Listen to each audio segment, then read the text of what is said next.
You are listening to WREK Atlanta. We are now transitioning from rock, rhythm, and roll to a show called Goldsoundz, where you'll hear the best in indie rock and hipster pop. My name is Maria. Hey, I'm Cameron. I'm Anthony. And we have a very special show for you guys today. We're going to have two bands that we interviewed and that have given us some new music to play. And at first, we've got a new song from a local band. It's from the Merry-Go-Rounds, and it's called Dearly Blue. So, enjoy.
Just pretend that the future's far away and begin to sew the fabrics of a subtle symphony of promises.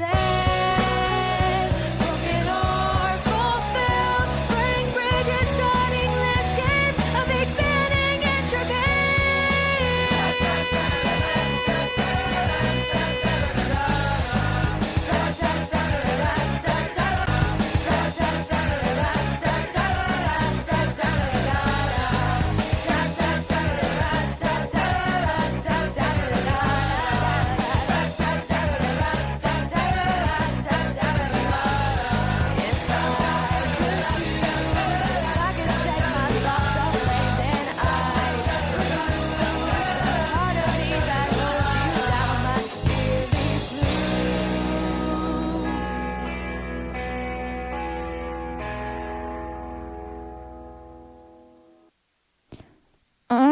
So I'm here with Caroline, Andrew, Mike, and Jared of the Merry-Go-Rounds. How's it going? Hey. Hey, everybody. What's going on? I'm very happy that y'all are here, and I have some questions I'd like to ask you, so let's get started. How did the Merry-Go-Rounds come about? How did that happen? I know, and in full disclosure, I know I was slightly a part of it, but why don't you explain your history to us? The history of the merry-go-rounds is a short and rapid one. It starts with an event known as Jortsfest, which happened as a collaboration between WREK and Musicians Network last summer. It was sort of an end-of-the-summer music festival. Two of my favorite Atlanta bands, Gold Bears and Small Reactions, played it, and shortly thereafter I was inspired to at least take a couple steps forward in their footsteps of beautiful twee pop and indie rock. Wasn't there a bet involved, Jared? There was also somewhat of a dare from a couple people who shall remain nameless to start the biggest band that I could. And eventually the two ideas morphed into starting the biggest twee band that I could. And it has taken permutations and certain avenues left and right since then, but that's kind of the origins of the merry-go-round, is a dare.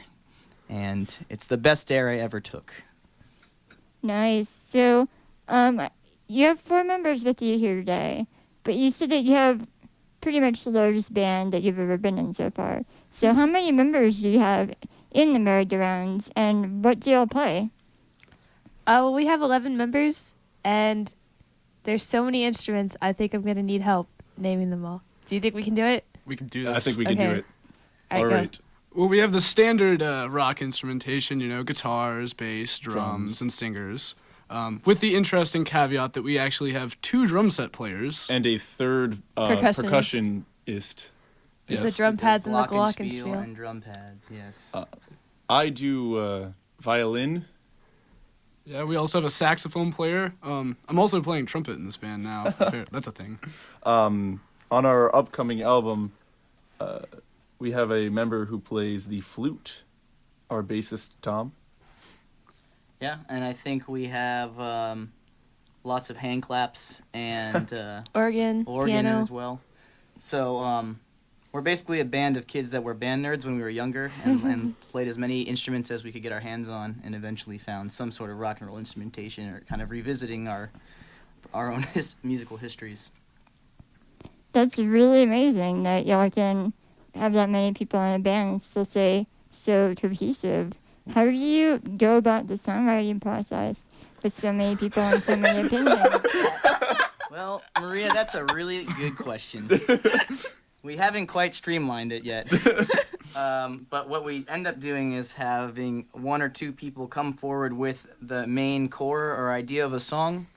And then we argue and then about we it argue for a about while. it for a long time. And there's food fights and incessant tantrum throwing. Not quite always. Dearly Blue, the song you just heard, that's actually a song I wrote back in high school. And that song hasn't really changed too much from its original iteration, but it kind of depends song to song. Sometimes there's a lot of discussion and a lot of changes made. Sometimes we leave things. Didn't it used to be a death metal song, though? Yeah. No. Sometimes songs are brought forward with all of the instrumentation written, and sometimes there's just a chord structure. So that's always fun to try to deal with. Oh, come on. That's your favorite part. I get to write all of the instruments for the song. Actually, what you guys will be hearing today is a pretty good spectrum of all the different kinds of songwriting processes of our band. Like Andrew just said, the song you just heard, Dearly Blue, is a song he wrote real quick. And then the song you'll hear later on, PB&Jam, is a song that we just started playing together to get the band cohesive. And the parts came later. So. Well, up next, we're going to play The Twist, which is off of your debut album that's coming out this Friday. Is there any sort of... Who wrote that, and how did that song come about? The song The Twist is from our wonderful saxophone player slash keyboardist slash mixer and audio engineer, Archie O'Neill. He is an all-in-one powerhouse of musical talent. He's a wonderful human being. He wears colorful knitted sweaters, and he hugs everybody. The kind of person that hugs everyone he meets. And is also featured on the cover of our first single. The album art, yeah. But he wrote The Twist. He was taking upon himself a challenge to write as many parts as he could for 11 people, and he had it down to 2 different guitars playing chords that together would parts that together would complete a chord, and all this amazingly intricate stuff that was just really impressive when we first heard it. And we kind of took the song from his demo and made it a merry-go-round song, and so it was a lot of fun. Well, without further ado, here is The Twist by the Merry-Go-Rounds. Enjoy!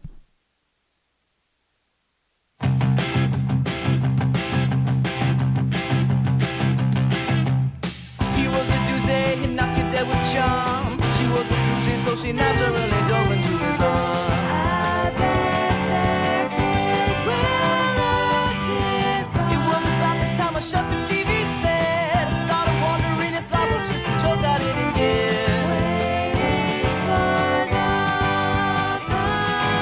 punchline. Where's the punchline? Where's the twist?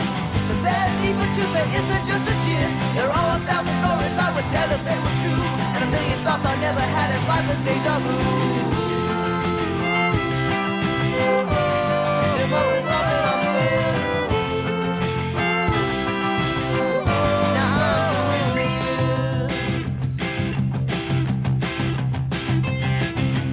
I got to drinking, what else was there to do? I got to thinking we're just metaphors from someone's point of view. Just lines in conversation. With one more mirrors through which we may not see. All master markers in and birds of cosmic surreality. It's time to go to sleep.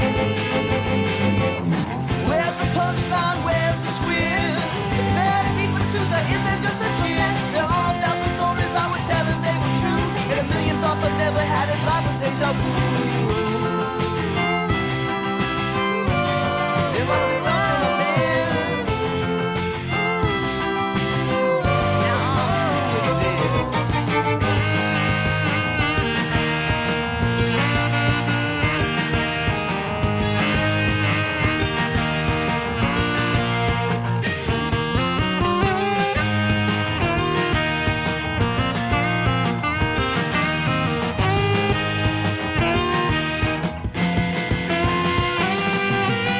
How do the blind stumbled into bed? With troubled mind, I tried to fall asleep, but I woke up instead.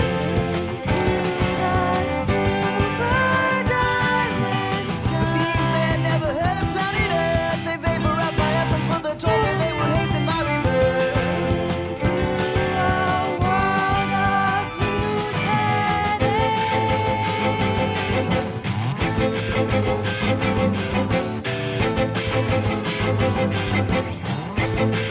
Well, now, where's the punchline? Where's the twist? Is there a deeper truth or is there just a gist? There are 1,000 stories I would tell if they were true, and a million thoughts I've never had if life is deja vu. There must be something I missed. Now I'm with it. Somebody tell me, is there something I missed? Now I'm through with this. Alright, so we are back here with the Merry-Go-Rounds, and we were talking about this earlier, but y'all are releasing a debut album called Recess, and it's going to be available at your show this Friday at the Drunken Unicorn. What was the most fun part about recording this album, and the most challenging? The most challenging is probably staying up until 7 in the morning that night to do all my vocal takes. For me, Was it really that late? we got back at 7 in the morning. Wow. Yeah. That's it impressive. Was really insane. You We were also- there later that day. Oh, sorry. This is after I lost track of time, so I have no Okay. I have no concept of what hours Got we're it, talking got it, about got it. here. The most fun, I think, is just that, like, every night that we were recording, we were all just there together, hanging out and being dumb together and having a great time. Yeah. Which is what we are always doing whenever we're I'm all always together. dumb. Yeah, even the nights. Sometimes if someone wasn't recording a part, they would still be there to hang out. Jed Paz, one of our drummers, he would come to hang out and then fall asleep. But he was still true. there with us. One of our drummers would like almost always fall asleep within 30 minutes, and there was always loud sounds going on. He would be out. It was amazing, and we could laugh and poke him, and he would stay asleep on the couch. And in like really early morning times when Archie, the recording engineer, and I would get really tired, Archie would just play back tracks of me laughing over the violin. and it would just sound like I'm crying because my laugh is kind of weird. And so it'd just be like, he'd get me on the floor laughing. Can you give the people of Goldsoundz listenership a sample of this? Just like that. Don't worry, there's nothing wrong with him. He's actually really happy. Georgia Tech powerhouse Jared McGrath. Honestly, the most challenging part, other than artistic differences within the band, and trust me, there are many, and arguing over how the final mix should sound, was we set a pretty ambitious recording goal for ourselves. We've only really been playing our original songs, writing, recording since about December, and we suddenly have a 9-song, over 40-minute long album of original material coming out, and it's April. And so trying to get 11 people to know their parts and come in and lay it down on tracks is, like, the logistics of it was the most difficult thing. But as far as, you know, working together, that was never an obstacle at all. It was something that was kind of self-sustaining and charging everybody up to come in at 4 a.m. and do a take. Everyone was just really excited to do it, I think. Yeah. So apart from laugh tracks over violin tracks, did you use any particularly interesting techniques in the recording of this album? Instrumentally or otherwise? Anything. Well, we have a lot of really interesting things. For a lot of the songs, I arranged parts. We have a trumpet part, which we figured out 2 days before we recorded it. That was interesting. One of our band members plays cello, and so I decided to throw that in there on the last song, actually, during the breakdown parts. You might have heard it. And we have children talking at the beginning of our album, and some other sound effects that There are definitely Sgt. Pepper-esque moments on this where we were like, what if we tried this? And most of the ideas were like, that was a better idea kept in our heads. But a couple of them stick on the record, and they're really interesting to hear when they pop up. Yeah. I wouldn't say this is necessarily a technique or anything, but like another thing is just the attention to detail that like we all have, and especially Archie has had. It can definitely be disheartening sometimes when you're going in recording either vocal tracks, trumpet, guitar, whatever, and you play it wrong or not so perfect a couple times, and he's like, do it again, and not in a mean way, but just because we're trying to get it down as good as possible, and that can be kind of disheartening, but I think it's worth it in the end. Yeah. All right, well, our time is almost up, but I do have one very important question to ask, and that is, your album, it's named Recess. So what was your favorite activity during recess when you were in elementary school? Ooh, that's a good question. Well, while I have to say I was partial to the merry-go-round, I very much preferred... Shameless. Just shameless. I very much preferred the swing set, and I'd swing for hours. It was fun. Yeah, I'd have to agree with that. The swing set was a lot of fun. Jumping off, injuring yourself sometimes, but Yes. it's fun. I kind of just like to play pretend. I would create like these amazing universes in the playground. Like it would be insane. One day it'd be like a ship sailing out to sea, and one day it'd be like a castle like in the Cloud Kingdom or something. I was a very imaginative child. Keyword was. I can't really follow that, so I'm just going to say Foursquare. That was pretty impressive, Caroline. Well, ladies and gentlemen, there you have it. The merry-go-rounds. You can catch them live this Friday, April 4th, at the Drinking Unicorn, where they will be releasing their debut album, Recess.